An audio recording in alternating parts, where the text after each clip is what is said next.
There's nothing quite like that first moment you bring your baby home. The house feels different. Suddenly every room is filled with new energy, excitement, and a little bit of nervousness. It's as if the walls themselves are holding their breath, waiting to see what happens next. Your daily routines shift overnight. Where you once had lazy mornings and spontaneous plans, now you're learning the art of diaper changes, bottle prep, and soothing midnight cries. The rhythm of your relationship changes too. Suddenly there's a third little heartbeat in the mix. The excitement is real. Every coo and yawn feels like a tiny miracle. But so are the new responsibilities. Suddenly you're not just partners, you're a team of caregivers, learning on the fly. And here's where things start to shift in ways you might not expect. Picture this. You both come home after a long day at work. The baby needs a change, dinner's not started, and the laundry pile is growing. You glance at each other, silently negotiating who tackles what first. But notice how, more often than not, the first hug, the first smile, the first hello goes straight to the baby. Real-life parenting is all about teamwork. Maybe one of you starts dinner while the other entertains the baby. Maybe you both collapse on the couch, sharing a laugh about the chaos. But here's a subtle shift. The playful banter you once shared as a couple now often includes the baby as the star of the show.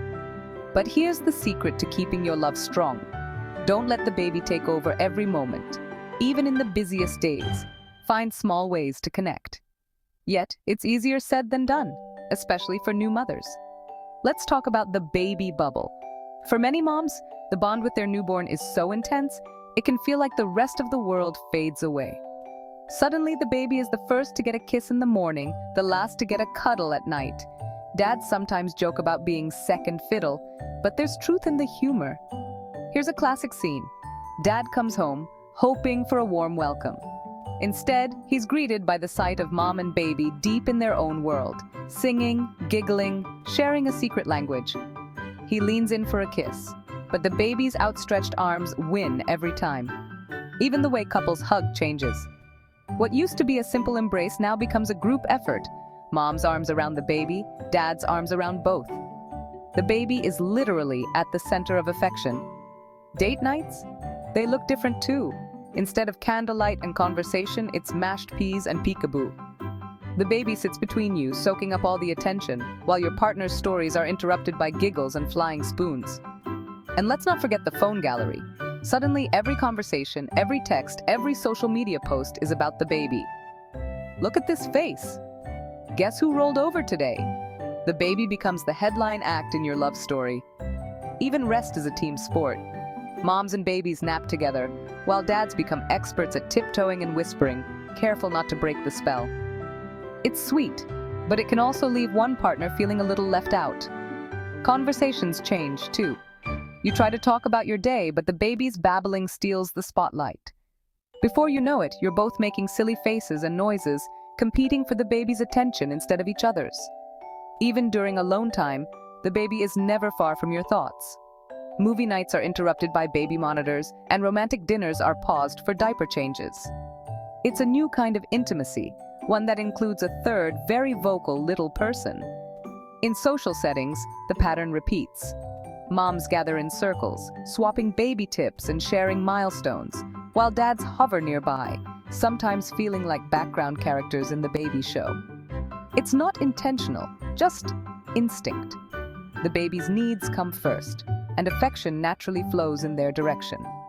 But over time, these little moments add up, and couples can start to feel more like co-parents than romantic partners. So, what can you do? Schedule regular date nights, even if it's just takeout and a movie on the couch after bedtime. Those little rituals remind you that you're still a couple, not just co-parents. Affection matters. A quick hug, a loving note, or a simple thank you can go a long way. Open communication is key. Talk about your day, your feelings, and your dreams just like you did before. And don't forget to include your baby in the love. Family cuddles, shared story time, and laughter create a warm, loving atmosphere for everyone. Parenting is a partnership. Teamwork in the little things, like bath time or bedtime routines, strengthens your bond and shows your child what love looks like. But here's a gentle warning. It's easy to let all your attention shift to the baby. Remember, your relationship needs care too. Celebrate your milestones. Remember your anniversaries. Support each other emotionally, especially on the tough days. When you nurture your relationship, you're not just helping yourselves, you're giving your child the gift of a loving, stable home. The years will fly by. One day your child will grow up and start their own adventures. When that happens, it'll be just the two of you again. So through all the sleepless nights and joyful chaos, remember to nurture your love. Because when the kids are grown, your partnership is what remains. Parenting teamwork. It's a language all its own. And the best part? You get to write your story together, one day at a time. So cherish each other, support one another, and keep your love at the heart of your family. That's how you flip the script and make every chapter count. In the end, kids have a magical way of flipping the script on couple talk. They become the center of affection, the reason for laughter, and sometimes the adorable third wheel in every romantic moment. But with a little intention, you can keep your love story alive, side by side, hand in hand, with your child right in the middle of it all.